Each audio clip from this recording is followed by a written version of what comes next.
महाकाय कोटिसूर्यसमप्रभा निर्विघ्नं कुरु मे देव सर्वकार्येषु सर्वदा। वागर्थाविव सम्पृक्तौ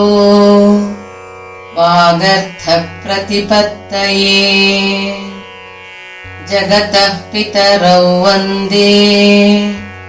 पार्वती परमेश्वरौ।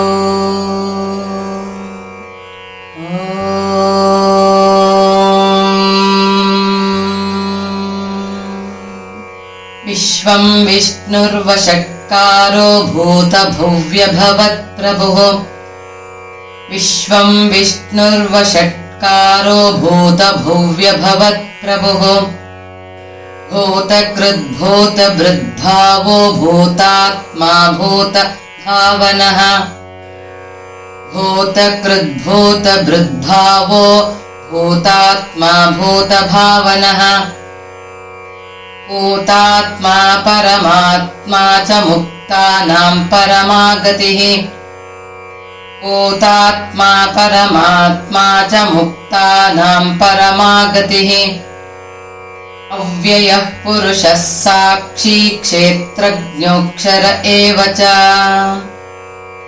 अव्ययः पुरुषः साक्षी क्षेत्रज्ञोऽक्षर एव च योगो योगविदां नेता प्रधानपुरुषेश्वरः योगो योगविदां नेता प्रधानपुरुषेश्वरः नारसिंहवपुः श्रीमान् केशवः पुरुषोत्तमः नारसिंहवपुः श्रीमान् केशवः पुरुषोत्तमः सर्वः शर्वः शिवस्थाणुर्भूतादिर्निधिरव्ययः सर्वः शर्वः शिवस्थाणुर्भूतादिर्निधिरव्ययः सम्भवो भावनो भर्ता प्रभवः प्रभुरीश्वरः सम्भवो भावनो भर्ता प्रभवः प्रभुरीश्वरः स्वयंभूष्यम्बुरादित्यः पुष्कराक्षो महास्वनः स्वयंभूष्यम्बुरादित्यः पुष्कराक्षो महास्वनः अनादिनिधनो धाता विधाता धातुरुत्तमः अनादिनिधनो धाता विधाता धातुरुत्तमः अप्रमेयः ऋषिकेशः पद्मनाभोऽमरप्रभुः अप्रमेयो ऋषिकेशः पद्मनाभोऽमरप्रभुः विश्वकर्मा मनुस्त्वष्टास्तविष्टस्तविरो ध्रुवः विश्वकर्मा मनुस्त्वष्टास्तविष्टस्थविरो ध्रुवः अग्राह्यः शाश्वतः कृष्णो लोहिताक्षः प्रतर्दनः अग्राह्यः शाश्वतः कृष्णो लोहिताक्षः प्रतर्दनः प्रभूतस्त्रिककुब्धाम पवित्रं मङ्गलं परम् प्रभूतस्त्रिककुब्धाम पवित्रं मङ्गलं परम् ईशानः प्राणदः प्राणो ज्येष्ठः श्रेष्ठः प्रजापतिः ईशानः प्राणदः प्राणो ज्येष्ठः श्रेष्ठः प्रजापतिः हिरण्यगर्भो भूगर्भो माधवो मधुसूदनः हिरण्यगर्भो भूगर्भो माधवो मधुसूदनः ईश्वरो विक्रमी धन्वी मेधावी विक्रमः क्रमः ईश्वरो विक्रमी धन्वी मेधावी विक्रमः क्रमः अनुत्तमो दुराधर्षः कृतज्ञः कृतिरात्मवान् अनुत्तमो दुराधर्षः कृतज्ञः कृतिरात्मवान् सुरेशः शरणं शर्म विश्वरेताः प्रजाभवः सुरेशः शरणं शर्म विश्वरेता प्रजाभवः अहः संवत्सरो व्यालः प्रत्ययः सर्वदर्शनः अहः संवत्सरो व्यालः प्रत्ययः सर्वदर्शनः अजः सर्वेश्वरः सिद्धः सिद्धिः सर्वादिरच्युतः अजः सर्वेश्वरः सिद्धः सिद्धिः सर्वादिरच्युतः वृषा कपिरमेयात्मा सर्वयोगविनिःसृतः वृषा कपिरमेयात्मा सर्वयोगविनिःसृतः वसुर्वसुमनः सत्यः समात्मा संमितः समः वसुर्वसुमनः सत्यः समात्मा संमितः समः अमोघः पुण्डरीकाक्षो वृषकर्मा वृषाकृतिः अमोघः पुण्डरीकाक्षो वृषकर्मा वृषाकृतिः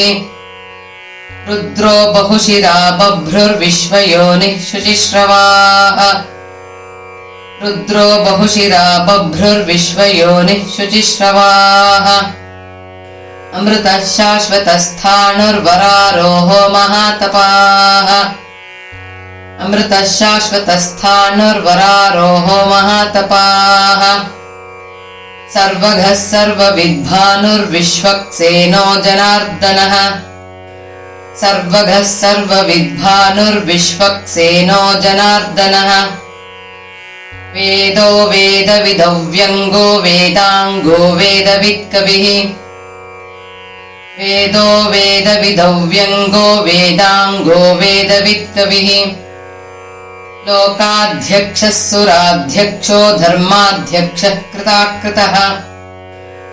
लोकाध्यक्षः सुराध्यक्षो धर्माध्यक्षः कृताकृतः चतुरात्मा चतुर्व्यूहश्चतुर्दंष्ट्रश्चतुर्भुजः चतुरात्मा चतुर्व्यूहश्चतुर्दंष्ट्रश्चतुर्भुजः भ्राजिष्णुर्भोजनं भोक्ता सहिष्णुर्जगदादिजः भ्राजिष्णुर्भोजनं भोक्ता सहिष्णुर्जगदादिजः अनघो विजयो चेता विश्वयोनिः पुनर्वसुः अनघो विजयो जेता विश्वयोनिः पुनर्वसुः उपेन्द्रो वामनः प्रांशुरमोघः शुचिरोर्जितः उपेन्द्रो वामनः प्रांशुरमोघः शुचिरोर्जितः अतीन्द्रः सङ्ग्रहः सर्गो धृतात्मा नियमो यमः अतीन्द्रः सङ्ग्रहः सर्गो धृतात्मा नियमो यमः वेद्यो वैद्यः सदा योगी वीरः माधवो मधुः वेद्यो वैद्यः सदा योगी वीरः माधवो मधुः अतीन्द्रियो महामायो महोत्साहो महाबलः अतीन्द्रियो महामायो महोत्साहो महाबलः महाबुद्धिर्महावीर्यो महाशक्तिर्महाद्युतिः महाबुद्धिर्महावीर्यो महाशक्तिर्महाद्युतिः अनिर्देश्य वपुः श्रीमानमेयात्मा महादृदृक् अनिर्देश्य वपुः श्रीमानमेयात्मा महादृदृक् महेश्वासो महीभर्ता श्रीनिवासः सताङ्गतिः महेश्वासो महीभर्ता श्रीनिवासः सताङ्गतिः अनिरुद्धः सुरानन्दो गोविन्दो गोविदाम्पतिः अनिरुद्धः सुरानन्दो गोविन्दो गोविदाम्पतिः मरीचिर्दमनो हंसः सुपर्णो भुजगोत्तमः मरीचिर्दमनो हंसः सुपर्णो भुजगोत्तमः हिरण्यनाभः सुतपाः पद्मनाभः प्रजापतिः हिरण्यनाभः सुतपाः पद्मनाभः प्रजापतिः अमृत्युः सर्वधृक्सिंहः सन्धाता सन्धिमास्तिरः अमृत्युः सर्वधृक्सिंहः सन्धाता सन्धिमास्तिरः अजो दुर्मर्षणः शास्ता विश्रुतात्मा सुरारिः अजो दुर्मर्षणः शास्ता विश्रुतात्मा सुरारिः गुरुर्गुरुतमो धामः सत्यः सत्यपराक्रमः गुरुर्गुरुतमो धामः सत्यः सत्यपराक्रमः निमिषो निमिषस्रग्विवाचस्पतिरुदारधीः निमिषो निमिषस्रग्विवाचस्पतिरुदारधीः अग्रणीर्ग्रामणे श्रीमान् न्यायो नेता समीरणः अग्रणीर्ग्रामणी श्रीमान् न्यायो नेता समीरणः सहस्रमूर्धा विश्वात्मा सहस्राक्षः सहस्रपात् सहस्रमूर्धा विश्वात्मा सहस्राक्षः सहस्रपात् आवर्तनो निवृत्तात्मा संवृतः संप्रमर्दनः आवर्तनो निवृत्तात्मा संवृतः संप्रमर्दनः अहः संवर्तको वह्निरनिलो धरणीधरः अहः संवर्तको वह्निरनिलो धरणीधरः सुप्रसादः प्रसन्नात्मा विश्वधृग्विश्वभुग्विभुः सुप्रसादः प्रसन्नात्मा विश्वधृग्विश्वभुग्विभुः सत्कर्ता सत्कृतः साधुर्जह्नुर्नारायणो नरः सत्कर्ता सत्कृतः साधुर्जह्नुर्नारायणो नरः असंख्येयो प्रमेयात्मा विशिष्टः शिष्टकृच्छुचिः असंख्येयो प्रमेयात्मा विशिष्टः शिष्टकृच्छुचिः सिद्धार्थः सिद्धसंकल्पः सिद्धिदः सिद्धिसाधनः सिद्धार्थः सिद्धसंकल्पः सिद्धिदः सिद्धिसाधनः वृषाही वृषभो विष्णुर्वृषपर्वा वृषोधरः वृषाही वृषभो विष्णुर्वृषपर्वा वृषोधरः वर्धनो वर्धमानश्च विविक्तः श्रुतिसागरः वर्धनो वर्धमानश्च विविक्तः श्रुतिसागरः सुभुजो दुर्धरो वाग्मी महेन्द्रो वसुदो वसुः सुभुजो दुर्धरो वाग्मी महेन्द्रो वसुदो वसुः नैकरूपो बृहद्रूपः शिपिविष्टः प्रकाशनः नैकरूपो बृहद्रूपः शिपिविष्टः प्रकाशनः ओजस्तेजोद्युतिधरः प्रकाशात्मा प्रतापनः ओजस्तेजोद्युतिधरः प्रकाशात्मा प्रतापनः रुद्धस्पष्टाक्षरो मन्त्रश्चन्द्रांशुर्भास्करद्युतिः रुद्धस्पष्टाक्षरो मन्त्रश्चन्द्रांशुर्भास्करद्युतिः अमृतांशोद्भवो भानुः शशबिन्दुः सुरेश्वरः अमृतांशोद्भवो भानुः शशबिन्दुः सुरेश्वरः औषधं जगतः सेतुः सत्यधर्मपराक्रमः औषधं जगतः सेतुः सत्यधर्मपराक्रमः भूतभव्यभवन्नाथः पवनः पावनो नलः भूतभव्यभवन्नाथः पवनः पावनो नलः कामः कामकृत्कान्तः कामः कामप्रदप्रभुः कामः कामकृत्कान्तः कामः कामप्रदप्रभुः युगादिकृद्युगावर्तो नैकमायो महाशनः युगादिकृद्युगावर्तो नैकमायो महाशनः अदृश्यो व्यक्तरूपश्च सहस्रजिदनन्तजित् अदृश्यो व्यक्तरूपश्च सहस्रजिदनन्तजित् इष्टो विशिष्टः शिष्टेष्टः शिखण्डी नहुषो वृषः इष्टो विशिष्टः शिष्टेष्टः शिखण्डी नहुषो वृषः क्रोधः क्रोधकृत्कर्ता विश्वबाहुर्महीधरः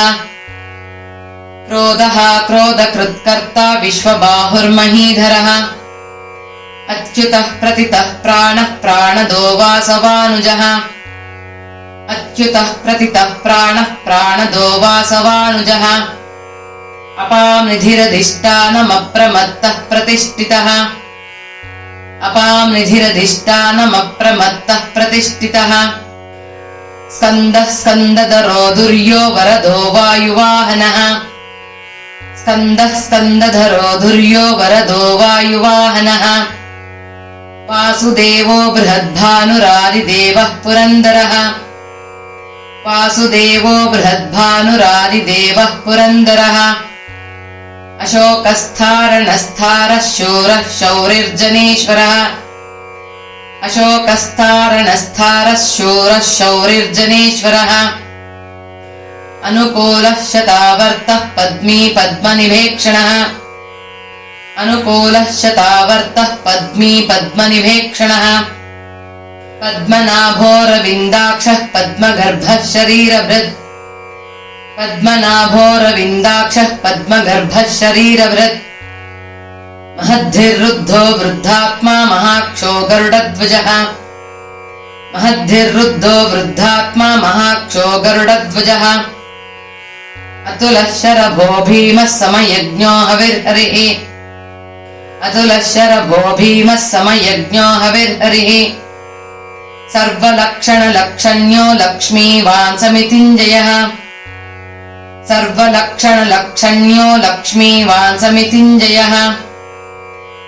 विक्षरो रोहितो मार्गो हेतुर्दामोदरः सहः विक्षरो रोहितो मार्गो हेतुर्दामोदरः सहः महीधरो महाभागो वेगवानमिताशनः महीधरो महाभागो वेगवानमिताशनः उद्भवः क्षोभणो देवः श्रीगर्भः परमेश्वरः उद्भवः क्षोभणो देवः श्रीगर्भः परमेश्वरः करणं कारणं कर्ता विकर्ता गहनो गुहः करणं कारणं कर्ता विकर्ता गहनो गुहः व्यवसायो व्यवस्थानः संस्थानस्तानदो ध्रुवः व्यवसायो व्यवस्थानः संस्थानस्थानदो ध्रुवः परर्धिः परमस्पष्टस्तुष्टः पुष्टः शुभेक्षणः परर्धिः परमस्पष्टस्तुष्टः पुष्टः शुभेक्षणः रामो विरामो विरजो मार्गो नेयो नयोनयः रामो विरामो विरजो मार्गो नेयो नयोनयः वीरः शक्तिमतां श्रेष्ठो धर्मो धर्मविदुत्तमः वीरः शक्तिमतां श्रेष्ठो धर्मो धर्मविदुत्तमः वैकुण्ठः पुरुषः प्राणः प्राणदः प्रणवः पृतुः वैकुण्ठः पुरुषः प्राणः प्राणदः प्रणवः पृतुः हिरण्यगर्भः शत्रुघ्नो व्याप्तो वायुरधोक्षजः हिरण्यगर्भः शत्रुघ्नो व्याप्तो वायुरधोक्षजः ऋतुः सुदर्शनः कालः परमेष्टे परिग्रहः ऋतुः सुदर्शनः कालः परमेष्टे परिग्रहः उग्रः संवत्सरो दक्षो विश्रामो विश्वदक्षिणः उग्रः संवत्सरो दक्षो विश्रामो विश्वदक्षिणः विस्तारस्तावरस्ताणुः प्रमाणं बीजमव्ययम् विस्तारस्तावरस्ताणुः प्रमाणं बीजमव्ययम् अर्थोऽनर्थो महाकोशो महाभोगो महाधनः अर्थोऽनर्थो महाकोशो महाभोगो महाधनः अनिर्विण्णस्तविष्णो भूर्धर्मयूपो महामकः अनिर्विण्णस्तविष्णो भूर्धर्मयूपो महामकः नक्षत्रनेमिर्नक्षत्री क्षमः क्षामः समीहनः नक्षत्रनेमिर्नक्षत्री क्षमः क्षामः समीहनः यज्ञयुज्यो महेज्यश्च क्रतुः सत्रं सदाङ्गतिः यज्ञयुज्यो महेज्यश्च क्रतुः सत्रं सदाङ्गतिः सर्वदर्शी विमुक्तात्मा सर्वज्ञो ज्ञानमुत्तमम् सर्वदर्शी विमुक्तात्मा सर्वज्ञो ज्ञानमुत्तमम् सुव्रतः सुमुखः सूक्ष्मः सुघोषः सुखदः सृहत् सुव्रतः सुमुखः सूक्ष्मः सुघोषः सुखदः सृहत् मनोहरोजितक्रोधो वीरबाहुर्विदारणः मनोहरोजितक्रोधो वीरबाहुर्विदारणः स्वापनस्ववशो व्यापी नैकात्मानैककर्मकृत् स्वापनस्ववशो व्यापी नैकात्मानैककर्मकृत् वत्सरो वत्सलो वत्सी रत्नगर्भो धनेश्वरः वत्सरो वत्सलो वत्सी रत्नगर्भो धनेश्वरः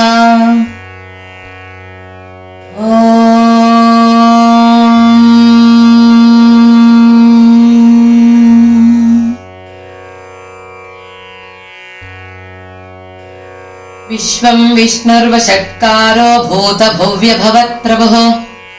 भूतकृद्भूतभृद्भावो भूतात्मा भूतभावनः भूतात्मा परमात्मा च मुक्तानां परमागतिः अव्ययः पुरुषः साक्षी क्षेत्रज्ञोऽक्षर एव च योगो योगविदां नेता प्रधानपुरुषेश्वरः नारसिंहवपुः श्रीमान् केशवः पुरुषोत्तमः सर्वः शर्वः शिवस्थाणुर्भूतादिर्निधिरव्ययः सम्भवो भावनो भर्ता प्रभवः प्रभुरीश्वरः स्वयम्भू शम्भुरादित्यः पुष्कराक्षो महास्वनः अनादिनिधनो धाता विधाता धातुरुत्तमः अप्रमेयो हृषीकेशः पद्मनाभोऽमरप्रभुः विश्वकर्मा मनुस्त्वष्टास्तविष्टस्तविरो ध्रुवः अग्राह्यः शाश्वतः कृष्णो लोहिताक्षः प्रतर्दनः प्रभूतस्त्रिककुब्धाम पवित्रं मङ्गलं परम् ईशानः प्राणदः प्राणो ज्येष्ठः श्रेष्ठः प्रजापतिः हिरण्यगर्भो भूगर्भो माधवो मधुसूदनः ईश्वरो विक्रमी धन्वी मेधावी विक्रमः क्रमः अनुत्तमो दुराधर्षः कृतज्ञः कृतिरात्मवान् सुरेशः शरणं शर्म विश्वरेता प्रजाभवः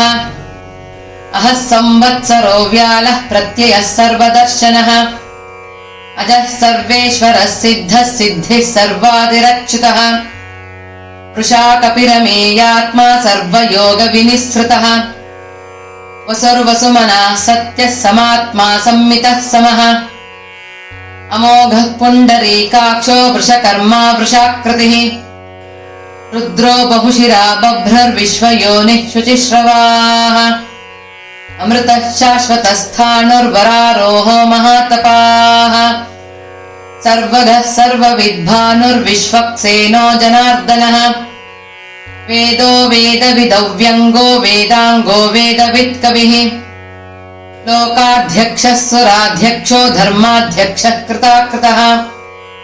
चतुरात्मा चतुर्व्यूहश्चतुर्दंष्ट्रश्चतुर्भुजः भ्राजिष्णुर्भोजनं भोक्ता सहिष्णुर्जगदादिजः अनघो विजयो जेता विश्वयोनिः पुनर्वसुः उपेन्द्रो वामनः प्रांशुरमोघः शुचिरोर्जितः अतीन्द्रः सङ्ग्रहः सर्गो धृतात्मा नियमो यमः वेद्यो वैद्यः सदा योगी वीरः माधवो मधुः अतीन्द्रियो महामायो महोत्साहो महाबलः महाबुद्धिर्महावीर्यो महाशक्तिर्महाद्युतिः अनिर्देश्यवपुः श्रीमानमेयात्मा महादृदृक् महेश्वासो महीभर्ता श्रीनिवासः सताङ्गतिः अनिरुद्धः सुरानन्दो गोविन्दो गोविदाम्पतिः मरीचिर्दमनो हंसः सुपर्णो भुजगोत्तमः हिरण्यनाभः सुतपाः पद्मनाभः प्रजापतिः अमृत्युः सर्वधृक्सिंहः सन्धाता सन्धिमा स्थिरः अजो दुर्मर्षणः शास्ता विश्रुतात्मा सुरारिः गुरुर्गुरुतमो धामः सत्यः सत्यपराक्रमः निमिषो निमिषस्रग्वी वाचस्पतिरुदारधीः अग्रनेर्ग्रामणे श्रीमान् न्यायो नेता समीरणः सहस्रमूर्धा विश्वात्मा सहस्राक्षः सहस्रपात् आवर्तनो निवृत्तात्मा संवृतः सम्प्रमर्दनः अहः संवर्तको वह्निरनिलो धरणीधरः सुप्रसादः प्रसन्नात्मा विश्वधृग्विश्वभुग्विभुः सत्कर्ता सत्कृतः साधुर्जह्नुर्नारायणो नरः असङ्ख्येयो प्रमेयात्मा विशिष्टः शिष्टकृच्छुचिः सिद्धार्थः सिद्धसङ्कल्पः सिद्धिदः सिद्धिसाधनः वृषाही वृषभो विष्णुर्वृषपर्वा वृषोदरः वर्धनो वर्धमानश्च विविक्तः श्रुतिसागरः सुभुजो दुर्धरो वाग्मी महेन्द्रो वसुदो वसुः नैकरूपो बृहद्रूपः शिपिविष्टः प्रकाशनः ओजस्तेजोद्युतिधरः प्रकाशात्मा प्रतापनः रुद्धस्पष्टाक्षरो मन्त्रश्चन्द्रांशुर्भास्करद्युतिः अमृतांशोद्भवो भानुः सुरेश्वरः औषधं जगतः सेतुः सत्यधर्मपराक्रमः भूतभव्यभवन्नाथः पवनः पावनो नलः कामः कामकृत्कान्तः कामः कामप्रदप्रभुः युगादिकृद्युगावर्तो नैकमायो महाशनः अदृश्यो व्यक्तरूपश्च सहस्रजिदनन्तजित् इष्टो विशिष्टः शिष्टेष्टः शिखण्डी नहुषो वृषः क्रोधः क्रोधकृत्कर्ता विश्वबाहुर्महीधरः अच्युतः प्रथितः प्राणः प्राणदो वासवानुजः अपां निधिरधिष्ठानमप्रमत्तः प्रतिष्ठितः स्कन्दः स्कन्दधरो धुर्यो वरदो वायुवाहनः वासुदेवो बृहद्भानुरादिदेवः पुरन्दरः अशोकस्तारणस्तारः शूरः शौरिर्जनेश्वरः अनुकूलः शतावर्तः पद्मी पद्मनिभेक्षणः पद्मनाभोरविन्दाक्षः पद्मगर्भः शरीरभृत् महद्धिर्रुद्धो वृद्धात्मा महाक्षो गरुडध्वजः अतुलः शरभो भीमः समयज्ञो हविर्हरिः सर्वलक्षणलक्षण्यो लक्ष्मीवान् समितिञ्जयः विक्षरो रोहितो मार्गो हेतुर्दामोदरः सहः महीधरो महाभागो वेगवानमिताशनः उद्भवः क्षोभणो देवः श्रीगर्भः परमेश्वरः करणं कारणं कर्ता विकर्ता गहनो गुहः व्यवसायो व्यवस्थानः संस्थानस्थानदो ध्रुवः परर्धिः परमस्पष्टस्तुष्टः पुष्टः शुभेक्षणः रामो विरामो विरजो मार्गो नेयो नयोनयः वीरः शक्तिमतां श्रेष्ठो धर्मो धर्मविदुत्तमः वैकुण्ठः पुरुषः प्राणः प्राणदः प्रणवः पृथुः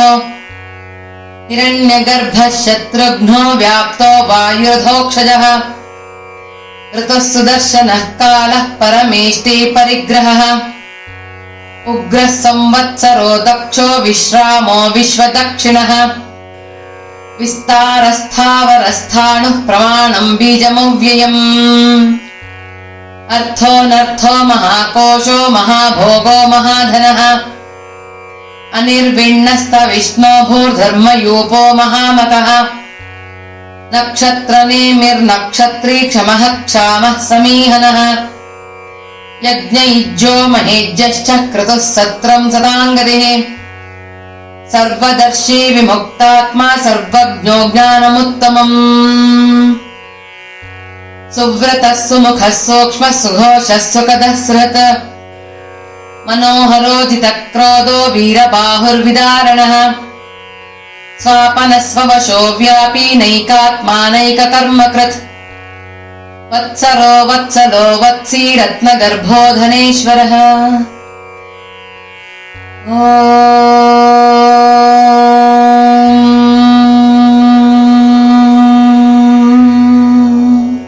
ಹರಿ ಓಂ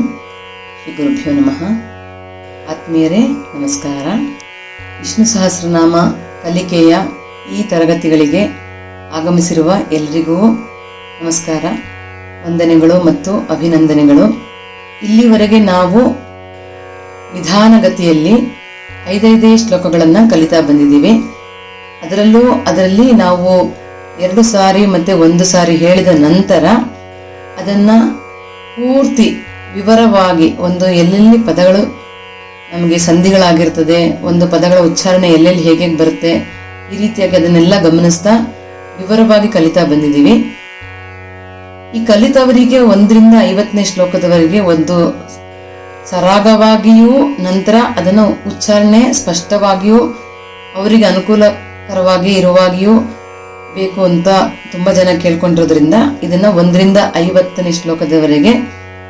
2 ಬಾರಿ ನಂತರ 1 ಬಾರಿ ಮಾತ್ರ ಹೇಳುವ ಕೆಲಸ ಆಗಿದೆ. ಇದನ್ನು ಎಲ್ಲರೂ ಚೆನ್ನಾಗಿ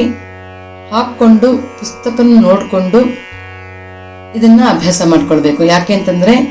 ವಿಸರ್ಗಗಳು ನಾವು ಇಲ್ಲಿ ಉಚ್ಚಾರಣೆ ಮಾಡಿರ್ತೀವಿ ಕೆಲವು ಸಾಲುಗಳಲ್ಲಿ, ಮಧ್ಯದಲ್ಲಿ ಬರುವ ವಿಸರ್ಗಗಳನ್ನು ಅದು ನಿಮಗೆ ಕೇಳಿಸಿರೋದಿಲ್ಲ, ಆದರೆ ವಿಸರ್ಗಗಳು ಸ್ವಲ್ಪ ಮಾತ್ರನಾದರೂ ಬರಲೇಬೇಕು. ನಂತರ ಈ ಡಿಸ್ಕ್ರಿಪ್ಷನ್ ಬಾಕ್ಸನ್ನು ಸ್ವಲ್ಪ ಗಮನಿಸಿ, ಅದರಲ್ಲಿ ಕೆಲವು ವಿವರಗಳನ್ನು ಕೊಟ್ಟಿರ್ತೀನಿ ನಾನು, ಅದರಂತೆ ಎಲ್ಲರನ್ನೂ ಫಾಲೋ ಮಾಡ್ಕೊಂಡು ಹೋಗಬೇಕು. ಒತ್ತಕ್ಷರಗಳು ಮತ್ತು ಅನುಸ್ವಾರಗಳು, ವಿಸರ್ಗಗಳು ಎಲ್ಲೆಲ್ಲಿ ಹೇಗೆ ಮುಖ್ಯವಾಗಿ ಗಮನಿಸಬೇಕಾಗಿರುವಂಥ ವಿಚಾರಗಳನ್ನು ತಿಳಿಸ್ಕೊಡ್ತೇನೆ, ಅದನ್ನು ಚೆನ್ನಾಗಿ ಗಮನಿಸ್ಕೊಂಡೋಗಿ. ಮತ್ತು ಪ್ರತಿಯೊಂದು ಅಕ್ಷರನೂ ಗಮನವಿಟ್ಟು ಉಚ್ಚಾರಣೆ ಮಾಡ್ತಾ ಹೋಗಿ, ಆಗ ತಂತಾನೇ ಎಲ್ಲ ಸರಿಯಾಗಿ ಬರುತ್ತೆ. ಇದು ನನ್ನ ಒಂದು ಬಹುದೊಡ್ಡ ಅನುಭವದ ವಿಚಾರ. ಅದನ್ನು ಎಲ್ಲರೂ ಅನುಭವಿಸಿ, ಅವರವರ ಅನುಭವಕ್ಕೆ ಅವರವ್ರಿಗೆ ಬಿಟ್ಟಿರೋದು. ಆದರೂ ಒಂದು ಸುಲಭದ ಒಂದು ರೆಡಿಮೇಡ್ ಟಿಪ್ಸನ್ನು ನಾನು ಕೊಡ್ತಾ ಇದ್ದೀನಿ. ಎಲ್ರಿಗೂ ಸಂತೋಷ ಆಗಿದೆ ಈ ಕ್ಲಾಸ್ಗಳಿಂದ ಅಂತ ತುಂಬ ಜನ ಅದನ್ನು ಪ್ರತಿಕ್ರಿಯೆ ಮಾಡ್ತಾ ಇರೋದು ನೋಡ್ಬಿಟ್ಟು ನನಗೂ ಬಹಳ ಸಂತೋಷ ಆಗಿದೆ. ಪರಮಾತ್ಮನ ಸೇವೆ ಈ ರೀತಿಯಾಗಿ ತಲುಪ್ತಾ ಇದೆ. ಒಂದು ಪುಷ್ಪ ಸಮರ್ಪಣೆ ಮಾಡ್ತಾ ಇದ್ದೀನಿ, ಅದು ಪರಮಾತ್ಮನಿಗೆ ಸಲ್ತಾ ಇದೆ ಅಂತ ನನಗೆ ಬಹಳ ಸಂತೋಷ ಆಗ್ತಾ ಇದೆ. ಹರಿ ಓಂ. ಶ್ರೀಕೃಷ್ಣಾರ್ಪಣಮಸ್ತು. ಸರ್ವೇ ಜನಾಃ ಸುಖಿನೋ ಭವಂತು, ಲೋಕಾ ಸಮಸ್ತಾಃ ಸುಖಿನೋ ಭವಂತು. ಶ್ರೀಕೃಷ್ಣಾರ್ಪಣಮಸ್ತು.